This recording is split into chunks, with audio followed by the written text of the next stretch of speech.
Hello viewers, I am Dr. Manojit Sarkar, consultant laparoscopic GI, onco and general surgeon and physician. Today's topic of discussion is on mastalgia, যাকে আমরা সহজ ভাষায় বলে থাকি breast pain. তো এটা basically মেয়েদের ক্ষেত্রে খুব কমন একটা ডিজিজ, মানে মেয়ে বা মহিলাদের ক্ষেত্রে এটা কমন একটা ডিজিজ। আমরা আউটডোরে বা বাইরে যত পেশেন্ট দেখে থাকি তাদের মধ্যে মোটামুটি বলতে পারি 15 থেকে 20% পেশেন্ট কিন্তু এই বুকে ব্যথা নিয়ে আসে বা স্টনে ব্যথা নিয়ে আমাদের কাছে আসে। তো প্রথমেই জেনে নেওয়া যাক যে এই ম্যাস্টালজিয়া কি কি টাইপের হতে পারে। এখন এই ম্যাস্টালজিয়া মেনলি তিনটে টাইপের হয়ে থাকে, একটা হলো সাইক্লিক্যাল ম্যাস্টালজিয়া, একটা নন সাইক্লিক্যাল ম্যাস্টালজিয়া, একটা হলো extra memory mastalgia. Cyclical mastalgia menstrual সাইকেলের সাথে রিলেটেড, মানে মেন্সের সাথে সাথে ওই স্টনে ব্যথা বাড়বে। নন সাইক্লিক্যাল বা এক্সট্রা মেমরি ম্যাস্টালজিয়ার ক্ষেত্রে দুটোর সাথে কোনো মেনস্ট্রুয়েশনের কোনো সম্পর্ক নেই।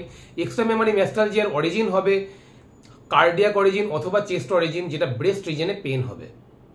এখন সাইক্লিক্যাল ম্যাস্টালজিয়া ইউজুয়ালি দুটো ব্রেস্টকেই ধরবে এবং গোটা ব্রেস্ট জুড়ে ব্যথা হবে। বাকি নন সাইক্লিক্যাল এবং এক্সট্রা মেমরি ম্যাস্টালজিয়া কিন্তু যে কোনো একটা ব্রেস্টে হবে এবং একটা স্পেসিফিক কোয়াড্রেন্টে হবে। লেস দ্যান 30 ইয়ার্স ওমেনদের ক্ষেত্রে আমরা আলট্রাসোনোগ্রাফি দেব।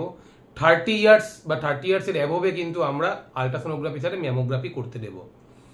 সাইক্লিক্যাল ম্যাস্টালজিয়ার মেনলি ট্রিটমেন্ট হলো হরমোনাল থেরাপি, তার সঙ্গে evening primrose oil, vitamin E আমরা দিতে পারি, এছাড়া অয়েনমেন্ট, ডাইক্লোফেনাক, অ্যাসিক্লোফেনাক দিতে পারি। নন সাইক্লিক্যাল বা এক্সট্রা মেমরি ম্যাস্টালজিয়ার ক্ষেত্রে মেনলি ট্রিটমেন্ট হলো কিন্তু এনসেডস, মানে আইবুপ্রোফেন, অ্যাসিক্লোফেনাক, ডাইক্লোফেনাক।